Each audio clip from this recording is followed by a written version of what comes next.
as hundreds of thousands of Gazans return to their demolished homes following the January 19th ceasefire deal between Israel and Hamas.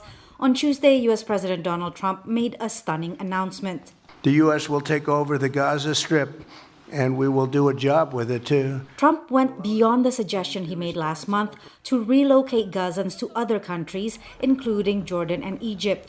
He wants to develop the area into what he calls the Riviera of the Middle East. Everybody I've spoken to loves the idea of the United States owning that piece of land, developing and creating thousands of jobs with something that will be magnificent in a really magnificent area that nobody would know. Nobody can look because all they see is death and destruction and rubble.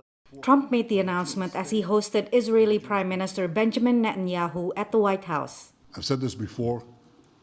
I'll say it again. You are the greatest friend Israel has ever had in the White House. Trump did not share details on how he plans to exert control over Gaza, an area ravaged by 15 months of war. He did not rule out sending U.S. troops. And it's unclear how occupying Gaza would fit into Trump's own stated goal of expanding the Abraham Accords to include Riyadh.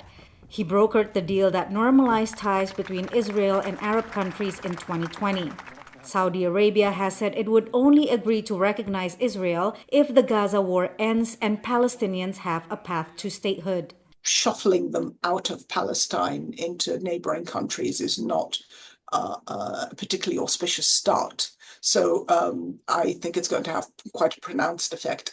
Having said that, we don't know. As with so many things about President Trump, we just have to wait and see.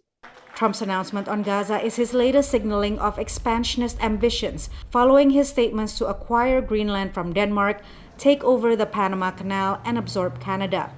Ahead of his meeting with Netanyahu, Trump also directed the restoration of his maximum pressure campaign on Iran to prevent it from getting a nuclear weapon.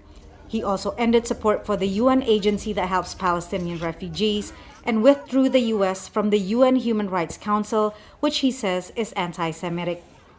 Patsy, Widakuswara, VOA News, Washington.